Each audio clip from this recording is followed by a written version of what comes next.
Hello, नमस्कार, नमस्ते सभी प्यारे भाइयों को। आशा करता हूँ कि आप सभी बहुत ही कुशल होंगे, अच्छे होंगे और पढ़ाई कर रहे होंगे। ज़्यादा से ज़्यादा आप पढ़ाई कर रहे हो ऐसा मैं विश्वास रखता हूँ आपके प्रति। और पढ़ाई, अपनी जो पढ़ाई है उसको छोड़ना नहीं है आपको, ठीक है। और ज़्यादा से ज़्यादा हमारा जो चैनल है, हमारा आपका जो चैनल है अमन स्मार्ट क्लासेस, ज़्यादा से ज़्यादा इसे लाइक करें, सब्सक्राइब करें और शेयर करें। जितनी भी हम आपको वीडियो उपलब्ध करा रहे हैं, जैसे हमने आपको पिछली वीडियो उपलब्ध कराई ग्रामीण परिवेश की, और बीच बीच में हम आपको कोई ना कोई इंटरेस्टिंग स्टोरी बताते रहते हैं। और आज का जो आपका टॉपिक है, फिर दोबारा से आपका वही सब्जेक्ट स्टार्ट करने वाले हम, ग्रामीण विकास। तो आज का जो आपका कंटेंट रहेगा ग्रामीण विकास, जो हमने वहीं पर छोड़ा था। लास्ट टॉपिक मेरे हिसाब से जो है आपका ग्रामीणों के अबाउट में बताया जा रहा था, या फिर ग्रामों के प्रकार वगैरह बताए होंगे, तो उसके अबाउट में बताया होगा लास्ट जो है आपका कंटेंट।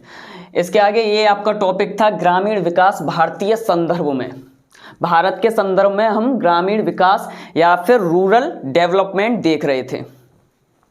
उसी क्लास को हम नेक्स्ट उसके पार्ट को कंटिन्यू करते हैं। उसके आगे देखो, नेक्स्ट जो है आपका ग्रामीण समाज, आपका जो रूरल सोसाइटी होता है, ग्रामीण समाज के आधार पर जो गांव के प्रकार होते हैं। देखो, मैंने जो गांव के प्रकार कराए थे वो भी आपके वृद्ध गांव या फिर आपके शहरी गांव, जो गांव कराए थे वो भी एक प्रकार थे। और ये ग्रामीण समाज के आधार पर गांव हैं। ग्रामीण समाज के आधार पर जो गांव होते हैं ये 4 प्रकार के होते हैं, आपके 4 टाइप्स के होते हैं। इसमें सबसे पहला जो गांव होगा, कृषि कार्य करने वाले गांव। ऐसे गांव जो कृषि करते हैं। और आप सभी जानते हो, आपके नजरिए में तो आपने देखा होगा कि सभी के सभी मोस्टली जो हमारे नजरिए में जितने भी गांव होते हैं, तो सबसे पहले हमारे मन में एक ही ख्याल आता है कि जहां पर गांव होगा वहां पर कृषि तो अवश्य होगी। क्योंकि भारत के मुख्यतः जो गांव हैं वो कृषि संबंधित गांव हैं। और ज्यादा से ज्यादा खेती आपकी जो होती है वो गांव के द्वारा ही की जाती है। तो कृषि कार्य वाले गांव, यहीं से आप समझ गए होंगे, ऐसे गांव जिनमें सभी व्यक्ति मुख्यतः क्या करते हैं, कृषि करते हैं या फिर खेती करते हैं। ऐसे गांव को हम क्या बोलेंगे, कृषि कार्य वाले गांव, ठीक है ना। नेक्स्ट, गैर कृषि कार्य वाले गांव, मतलब ऐसे भी गांव होते हैं जो गैर कृषि वाले, क्योंकि वहां की जो भूमि होती है वो कृषि के योग्य नहीं, लेकिन वो ग्रामीण क्षेत्र से बिलोंग करते हैं। उनका विकास नहीं हो पाया शहरीकरण के माध्यम से, या फिर उनका शहरीकरण नहीं हुआ, तो वो गांव में तो रहते हैं। लेकिन आप ऐसा बोल सकते हो कि ऐसे गांव जिनमें भूमि कृषि योग्य नहीं होती, ऐसे गांव जिनमें जो भूमि होगी वो कृषि योग्य नहीं होती, और यहां के जो व्यक्ति होते हैं मुख्यतः इस गांव में शिल्पकार, दस्तकार, ये सब व्यक्ति पाए जाएंगे। जैसे कोई व्यक्ति कुम्हार है या फिर मूर्ति बनाता है, चित्रकार है, ऐसे व्यक्ति इन गांव में पाए जाते हैं जो अपने अंदर का हुनर पहचान के अपने कार्यों को करते हैं, अपने जीवन यापन को करते हैं, ठीक है। तो ऐसे गांव जिनमें भूमि कृषि योग्य नहीं होती उन्हें हम क्या बोलेंगे, गैर कृषि वाले गांव। नेक्स्ट है आपका उपनगरीय गांव। याद रखना, ऐसे गांव, उपनगरीय गांव का मतलब सिर्फ इतना है, ऐसे गांव जो किसी शहर या फिर नगर या फिर कस्बा, जो किसी शहर, नगर या कस्बा की सीमा से स्पर्श करते हों, और वहां का जो समाज है उस गांव का मिश्रित हो चुका है। मतलब गांव का भी उसमें मिश्रण है, या फिर गांव की भावना भी है उसमें, और उसके अंदर जो है रहन सहन का तरीका वो शहरियों जैसा है। मतलब दोनों प्रकार का मिश्रण है। तो उपनगरीय जो गांव होगा, ऐसे गांव जिनकी सीमा किसी बड़े नगर से जुड़ी हुई होती है, और वहां के जो व्यक्ति होते हैं उन व्यक्तियों में मिश्रित भावना पाई जाती है। तो ऐसे गांव को बोलेंगे हम उपनगरीय गांव। ऐसे गांव को बोला जाएगा उपनगरीय गांव, मतलब ऐसे गांव जो किसी बड़े नगर से अपनी सीमा को जोड़ते हैं या फिर संलग्न होती हैं। नेक्स्ट होते हैं औद्योगिक गांव।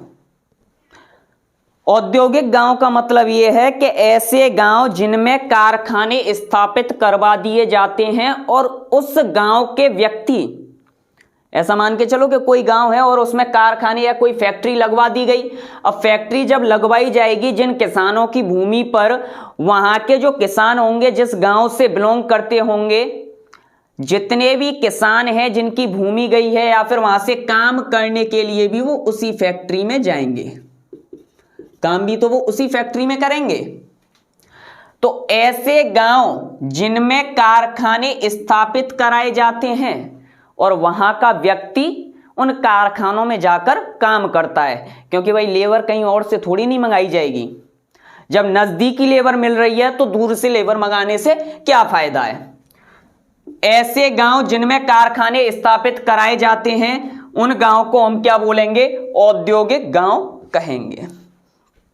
क्लियर हुआ ना? तो ग्रामीण समाज के आधार पर आपके 4 प्रकार के गांव होते हैं। सबसे पहला आपका कृषि करने वाले गांव, दूसरा आपका गैर कृषि वाले गांव, तीसरा आपका उपनगरीय गांव और चौथा आपका औद्योगिक गांव। आई होप समझ में आ गया होगा, इसमें समझने जैसा कुछ नहीं था। ठीक है, नेक्स्ट, जो आपका ग्रामीण समाज होता है, रूरल सोसाइटी होती है, इसकी विशेषताएं क्या होती हैं, क्या इसकी स्पेशलिटी होती हैं, क्या विशेषताएं होती हैं इसके अंदर? देखो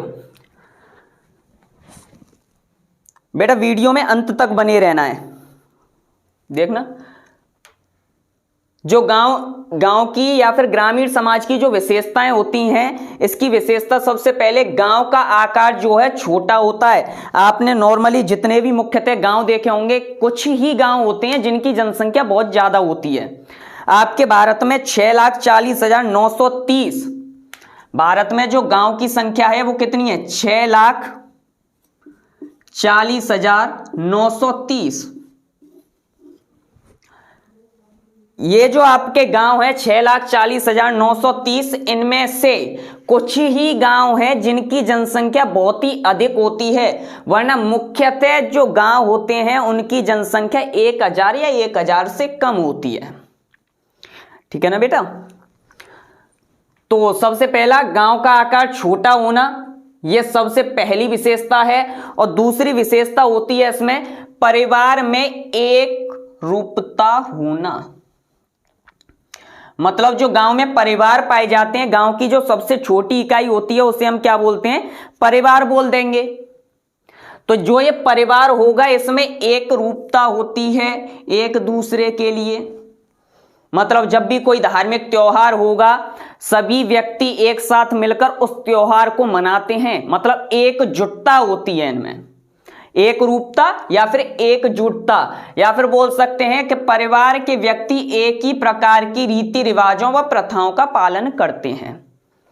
तो परिवार में क्या होती है? आपकी एक रूपता होती है, ये दूसरी विशेषता है इसकी।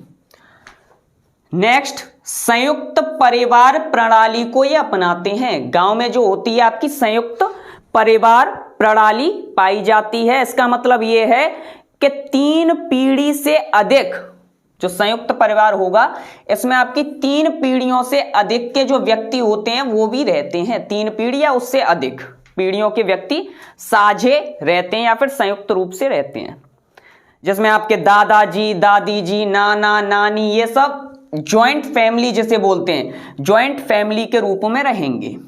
ठीक है, तो संयुक्त परिवार इसकी विशेषता हो गई। परिवार में एक रूपता, मतलब रीति रिवाजों को साझा करना, और गांव का आकार छोटा होना, मतलब एक प्रकार की रीति रिवाज होना, और गांव का आकार छोटा होना, 1,000 से भी जनसंख्या कम है बहुत सारे गांव में। नेक्स्ट, इनका जो व्यवसाय होता है, मुख्य व्यवसाय है, वो है आपका कृषि। कृषि इनका मुख्य व्यवसाय होता है। अभी तो बताया, जो मुख्यतः कृषि है वो गांव में की जाती है। तो ग्रामीण जितने भी व्यक्ति होंगे, ग्रामीण समुदायों का जो व्यवसाय होता है वो क्या होता है? मुख्यतः कृषि। दूसरा, प्रकृति से इनकी निकटता होती है, मतलब इनकी जो आर्थिक व्यवस्था चलेगी वो प्रकृति के माध्यम से ही चलती है, जैसे पशुपालन या फिर आप बोल सकते हो मछली पालन, कीट पालन, ये एक तरह से प्रकृति से जुड़े हुए रहते हैं। तो प्रकृति से इनकी क्या रहती है, निकटता रहती है। नेक्स्ट, जजमानी प्रथा। गांव की ये या फिर ग्रामीण जो समाज है उसकी ये प्रथा बहुत ही ज्यादा प्रचलित है। ये पुरानी प्रथा है जो अभी भी कुछ गांव में चलती है। जजमानी प्रथा का महत्व है यहां पर, जो आपका जो ग्रामीण समाज है इनकी विशेषताओं में जजमानी प्रथा का महत्व। सबसे पहले ये जजमानी जो प्रथा है ये होती क्या है,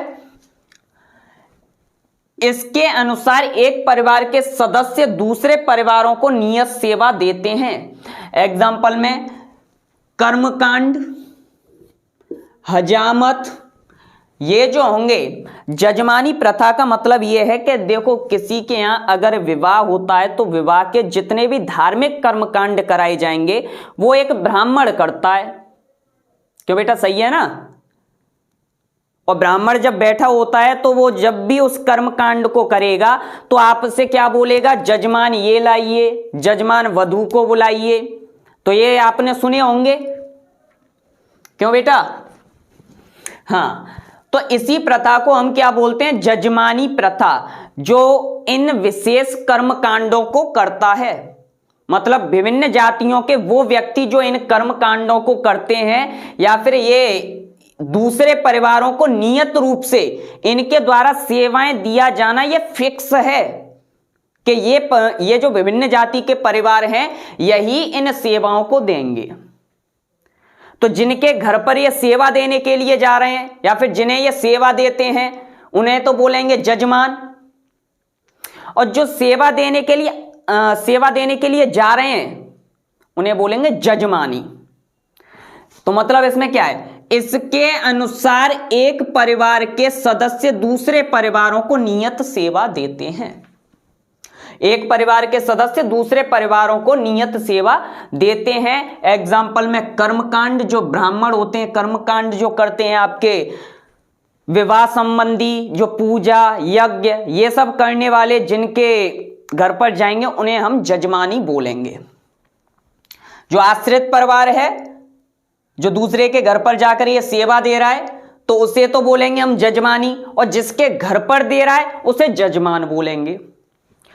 इसमें क्या होगा, नगदी के स्थान पर फसल के एक भाग द्वारा भुगतान किया जाता है।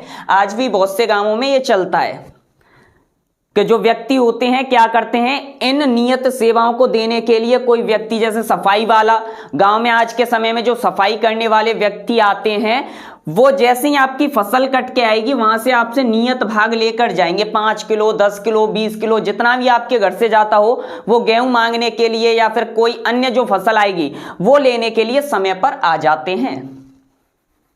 लेकिन आज के समय में जैसे जैसे ग्रामीण विकास होता जा रहा है वैसे वैसे ये जो जजमानी प्रथा है वो समाप्त होती जा रही है।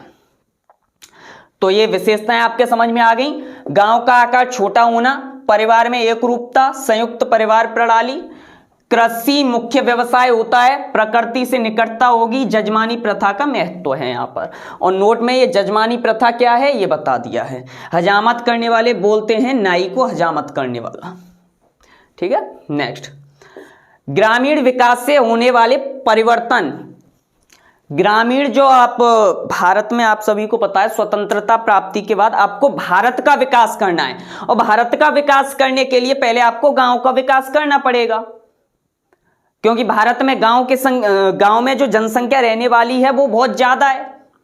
तो आज भी 83 करोड़ के अप्रोक्स जनसंख्या गांव में निवास करती है। तो आपको अगर भारत का विकास करना है तो पहले गांव का विकास कीजिए। लेकिन आपको पता है कि कुछ चीजें जब बदलती हैं, किसी चीज का जब डेवलपमेंट होता है तो उसमें कुछ परिवर्तन भी किए जाते हैं। तो ऐसे ही ग्रामीण विकास से जो होने वाले परिवर्तन हैं कि अगर ग्रामीण विकास होगा, रूरल डेवलपमेंट होगा तो उससे परिवर्तन क्या क्या आएंगे। सबसे पहले तो आपकी जजमानी प्रथा समाप्त हो जाएगी। क्योंकि मान के चलो जब हमने गांव का विकास किया तो वो किसी नगर या फिर शहर के रूप में बदलेंगे, और जब ये शहर के रूप में बदलेंगे तो मुद्रा बहुत ही ज्यादा, करेंसी जो है बहुत ही ज्यादा स्पीड से चलने लग जाएगी, क्योंकि जब ये शहर बन जाएंगे तो कृषि करने वाले व्यक्ति नहीं होंगे। लेकिन ये जो कर्मकांड व्यक्ति जो कर रहे हैं, जो आपके कर्मकांड, जो यज्ञ वगैरह, जो विवाह कराने वाले ब्राह्मण हैं, जो हजामत करने वाले हैं, जो सफाई करने वाले आते हैं, पहले जब वो नगदी के स्थान पर फसल लेते थे, अब वो क्या लेंगे? पैसे। तो यहां पर वो जैसे ही पैसे की बात आती है तो ये भी एक तरह से क्या हो जाता है? बिजनेस हो जाता है या फिर व्यापार होता है। तो यहां पर ये जजमानी प्रथा की क्या हो जाएगी? समाप्ति हो जाएगी या फिर समाप्ति हो रही है। अगर यहां पर ग्रामीण विकास से होने वाले परिवर्तन है तो सबसे पहले इसमें जजमानी प्रथा की समाप्ति। दूसरी बात, संयुक्त परिवार का विघटन। जो गांव में संयुक्त परिवार रहते हैं, जैसे ही अगर वो नगरीकरण या फिर शहर में बदलेंगे तो संयुक्त परिवार का क्या हो जाएगा? विघटन हो जाएगा, मतलब संयुक्त परिवार टूट जाएगा, वो एक साथ नहीं रह सकता है। ठीक है। नेक्स्ट, सांस्कृतिक जीवन में परिवर्तन। एक तरह से आपकी संस्कृति या फिर सांस्कृतिक कल्चरल जो आपका जीवन है, कल्चरल लाइफ है, उसमें भी क्या हो जाता है? परिवर्तन। भाई परिवर्तन तो होगा, जहां पर मुद्रा का आवागमन होता है तो व्यक्ति जब जितनी मेहनत करेगा वो उतनी ऊंची स्थिति पर आ जाएगा। क्योंकि सिटीज में यहां पर जो सांस्कृतिक या फिर संस्कृति जो होती हैं, ये सब चेंज होती हैं। मान लो कि किसी व्यक्ति के पास गांव में इतना पैसा नहीं था तो वो शाम को बैठते हैं 4 व्यक्ति और गांव में बैठकर अपना टाइम व्यतीत करते हैं, समय व्यतीत करते हैं। लेकिन सांस्कृतिक जीवन में परिवर्तन, मान लो कि ग्रामीण को आपने, गांव को आपने किस में बदल दिया? शहरों में। और जब ये शहरों में बदल दिए जाएंगे तो व्यक्ति अपनी संस्कृति, उस कल्चरल जीवन को भूल जाएगा। मतलब जिस प्रकार से चौपाल लगती है गांव में, वो यहां से समाप्त होगी। फिर व्यक्ति टाइम पास करने के लिए, मनोरंजन के लिए क्या करेगा? रेडियो, टेलीविजन, सिनेमा घर आदि इनका सहारा लेने लग जाता है अपनी संस्कृति को छोड़कर। तो यहां पर संस्कृति जीवन में भी क्या हो जाएगा? परिवर्तन हो जाएगा। नेक्स्ट, आपका आर्थिक जीवन में परिवर्तन। आर्थिक जीवन मतलब गांव में एक प्रथा चलती है जिसे बोलते हैं महाजनी प्रथा। क्योंकि गांव के जो व्यक्ति होते हैं मुख्यतः कृषि पर निर्भर होते हैं, उनके पास पैसा तभी आएगा जब कृषि आएगी, जब फसल कट के आएगी, तब जाकर वो किसी व्यक्ति को या फिर किसी व्यक्ति से जिससे उधार लिया है उसको जाकर वापस करेंगे। तो महाजनी प्रथा का मतलब यह है कि गांव में साहूकार, महाजन, जमींदार, जो ऊंचे वर्ग के या फिर पैसे वाले व्यक्ति हैं, ये निम्न वर्ग के व्यक्तियों को, जो निम्न वर्ग के व्यक्ति होते हैं, जो कम पैसे वाले व्यक्ति हैं, उनको ऊंची दरों पर, हाई रेट पर क्या देते हैं? ऋण या फिर कर्जा। क्योंकि इनको जरूरत पड़ती रहती है पैसे की। किसी व्यक्ति, किसी किसान को अगर किसानी करनी है तो उसको तो फसल का जो पैसा है वो तो एक टाइम आएगा। किसानी करने के बाद जब उसे जरूरत पड़ती है तो वो पैसा मांगने के लिए सीधे किसके पास जाता है? या तो जमींदार के पास जाएगा या साहूकार, जिसे आप लाला जी बोलते हो। तो इनसे क्या लेगा? ये पैसा लेगा अपनी किसानी को चलाने के लिए, और ये ऊंची दरों पर क्या देते हैं? ऋण देते हैं। जो पैसे देने वाले व्यक्ति हैं इनको तो बोल देंगे महाजन। जो व्यक्ति पैसे दे रहा है, पैसे जो दे रहा है उसे बोलेंगे महाजन, और जो व्यक्ति पैसे ले रहा है उसे बोलते हैं ऋणी। जिस व्यक्ति ने पैसे लिए उसे बोलेंगे ऋणी। तो भाई इसमें भी बदलाव आएगा। अगर शहरीकरण होता है तो वहां पर बैंकिंग प्रणाली की व्यवस्था हो जाती है, फिर वो महाजनी प्रथा वहां से समाप्त होकर बैंक से जाकर व्यक्ति सीधे क्या करता है? लोन लेता है या ऋण लेता है। तो यहां पर आपके लिए क्वेश्चन है, महाजनी प्रथा का वर्णन कहां पर मिलता है या फिर किस में मिलता है? किस ग्रंथ में मिलता है और किसके द्वारा वो ग्रंथ लिखा गया? कमेंट बॉक्स में इसका आंसर देना है। भाई देखो, मैं क्वेश्चन देकर तो चला जाता हूं लेकिन कमेंट बॉक्स में आप अपना आंसर नहीं लिखते हो। इसका मतलब यह है कि या तो आप वीडियो को पूरा नहीं देखते हो, या फिर आपको सही नहीं लग रहा है हमारा पढ़ाने का तरीका, तो आप वो बताइए जिससे हम अपने तरीकों को बदलाव करें। या फिर कोई बात आपको समझ में नहीं आती है ना, तो आप वो बताते हो। क्यों? अगर आपको हमारा तरीका अच्छा लगता है तो हमें बताइए, जिससे हम भी क्या हो, मोटिवेट होते रहेंगे समय समय पर, हमें भी एक ऊर्जा मिलती है।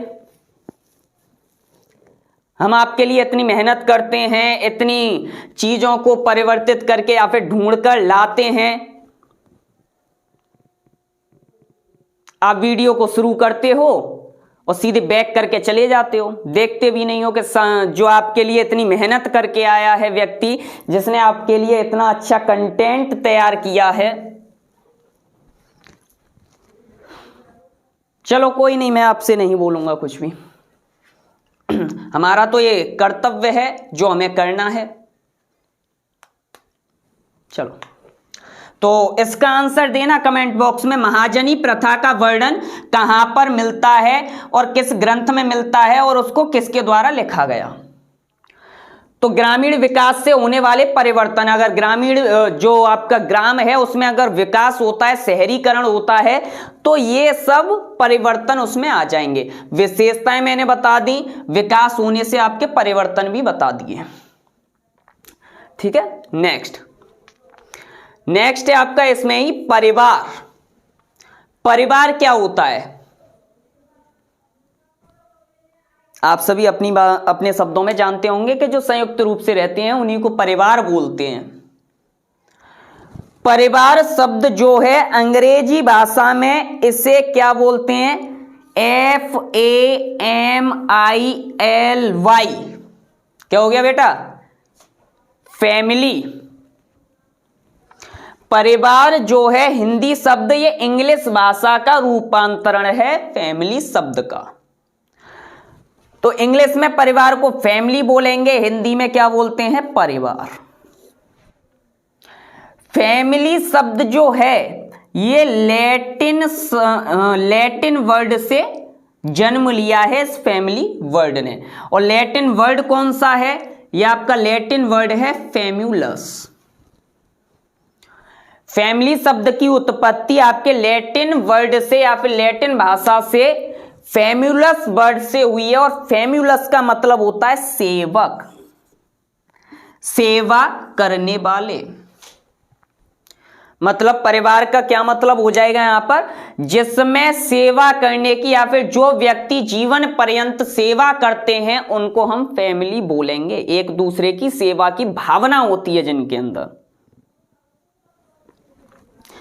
तो यहां पर परिवार की बात करें तो इंग्लिश में इसे फैमिली, और फैमिली की उत्पत्ति कहां से हुई है? फैमिली शब्द की फैम्यूलस। और फैम्यूलस किस भाषा का शब्द है? आपका लैटिन भाषा का वर्ड है, जिसका मतलब क्या होता है? सेवक। जो कई सारे विद्वान हैं जिन्होंने अपने विभिन्न मत दिए हैं फैमिली को या फिर परिवार को परिभाषित करते हुए। जैसे सबसे पहले एक विद्वान है जिनका नाम है मर्डॉक। मर्डॉक बोलते हैं कि ऐसा कोई भी समाज नहीं होता जिसमें परिवार अनुपस्थित हो। मतलब समाज की उत्पत्ति तब तक नहीं हो सकती जब तक कि उसमें परिवार विद्यमान ना हो। यह बताया किसने? मर्डॉक ने, कि ऐसा कोई भी समाज नहीं है जिसमें परिवार अनुपस्थित हो। चाहे आप शहर का समाज लीजिए तब भी परिवार होगा, चाहे गांव का समाज लीजिए फिर भी परिवार होगा, चाहे किसी देश का समाज लीजिए फिर भी परिवार होगा। तो ऐसा कोई भी समाज नहीं है जिसमें परिवार अनुपस्थित हो। और ये जो मर्डॉक ने, इनकी पुस्तक है सोशल स्ट्रक्चर। सोशल स्ट्रक्चर इनकी बुक है। इसमें ही ये लिखा है कि आपका जो परिवार, ऐसा कोई समाज नहीं है जिसमें परिवार अनुपस्थित हो। ठीक है ना? नेक्स्ट अगले विद्वान है डीएन मजूमदार। डीएन मजूमदार कहते हैं कि परिवार ऐसे व्यक्तियों का समूह है जो एक मकान, एक रक्त, जिनके अंदर स्वार्थ वाली भावना, अपने परिवार के लिए स्वार्थ वाली भावना, कर्तव्य का बोध होता है, अपने कार्यों को करने के लिए कर्तव्य बोध की भावना होती है, ऐसे समूह को हम क्या बोलेंगे? परिवार कहते हैं। मतलब डीएन मजूमदार कहते हैं परिवार ऐसे व्यक्तियों का समूह है जो एक मकान में एक रक्त वाले व्यक्ति रहते हैं, जिनको एक दूसरे के प्रति स्वार्थ होता है और एक दूसरे के लिए कर्तव्य बोध की भावना रखते हैं, उसे हम परिवार कहेंगे। बेटा अगर नीचे दिखाई नहीं दे रहा, नीचे दिखाई नहीं दे रहा तो मैं बोल देता हूं, इसमें लिखना डीएन मजूमदार, डैश करके लिखना, परिवार ऐसे व्यक्तियों का समूह है जो एक मकान,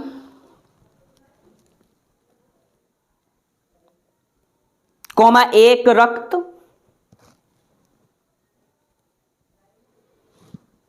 कौमा स्वार्थ,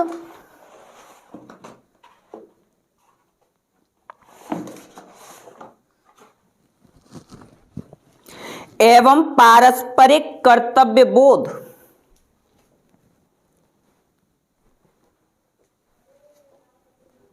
के आधार पर भावना रखते हैं। ठीक है ना? तो परिवार ऐसे व्यक्तियों का समूह है जो एक मकान, एक रक्त, स्वार्थ एवं पारस्परिक कर्तव्य बोध की भावना रखते हैं। पारस्परिक का मतलब है एक दूसरे के लिए। ठीक है ना? नेक्स्ट अगले विद्वान है आपके मैकाइवर एंड पेज। और मैकाइवर व पेज बोलते हैं कि संकट काल में व्यक्ति देश के लिए युद्ध करता है। सही बात है कि जब भी कोई संकट आता है तो उस समय पर व्यक्ति क्या करेगा? अपने देश के लिए लड़ने के लिए जाता है। प्रत्येक व्यक्ति अपने आप में एक सैनिक होता है, योद्धा होता है। तो जब भी संकट काल आता है उसमें वो व्यक्ति क्या करेगा? युद्ध करने के लिए जाता है और शहीद हो जाता है। किंतु परिवार के लिए जीवन पर्यंत परिश्रम करता है और वो मर जाता है। संकट काल में व्यक्ति देश के लिए युद्ध करता है, शहीद हो जाता है, किंतु परिवार के लिए जीवन पर्यंत परिश्रम करता है। लेकिन आप देश के लिए सिर्फ संकट काल में क्या करते हो? युद्ध करते हो और मर जाते हो, लेकिन परिवार के लिए आपको जीवन पर्यंत परिश्रम करना है। तो इसमें लिखना मैकाइवर एंड पेज डैश संकट काल में व्यक्ति देश के लिए युद्ध करता है और शहीद हो जाता है, किंतु परिवार के लिए जीवन पर्यंत परिश्रम करता है। यह किसने कहा है? मैकाइवर एंड पेज ने। ठीक है? इसके बाद नेक्स्ट लिखना अगले विद्वान मॉर्गन, फ्रेजर, विफाल्ट। ये तीनों हैं, तीन व्यक्ति। मॉर्गन या फिर मॉर्गन लिखना, मॉर्गन, फ्रेजर, ब्रीफाल्ट लिख के दिखा देता हूं। ब्रीफाल्ट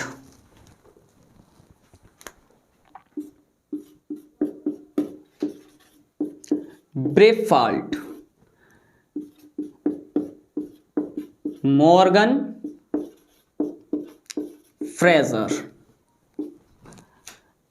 और ये तीनों का जो मत है ये बोलते हैं यौन, इनके कुछ सिद्धांत हैं, लिखना यौन साम्यवाद का सिद्धांत। परिवार के लिए उन्होंने एक सिद्धांत दिया है यौन साम्यवाद का सिद्धांत। इनका कहने का तात्पर्य यह है कि परिवार जो होता है कोई भी एक सांस्कृतिक प्रणाली नहीं है, ये सिर्फ एक व्यक्ति की यौन व्यवस्थाओं को पूरा करने के लिए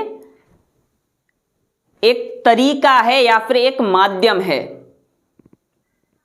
जिसमें थोड़ा सा शिक्षित या फिर एक तरीका आ गया है और कुछ नहीं। ठीक है, तो ये मॉर्गन, फ्रेजर और ब्रिफाल्ट का सिद्धांत है यौन साम्यवाद का सिद्धांत। इसके बाद नेक्स्ट प्लेटो व अरस्तु, अगले विद्वान है प्लेटो व अरस्तु, डैश करके लिखना। इनका सिद्धांत है शास्त्रीय व पितृसत्तात्मक सिद्धांत।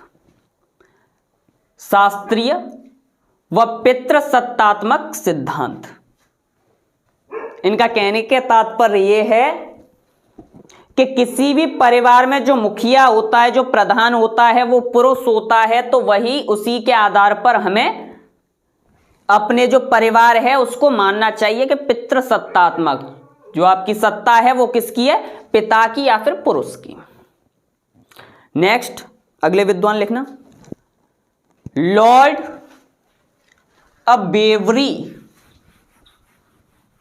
लॉर्ड अबेवरी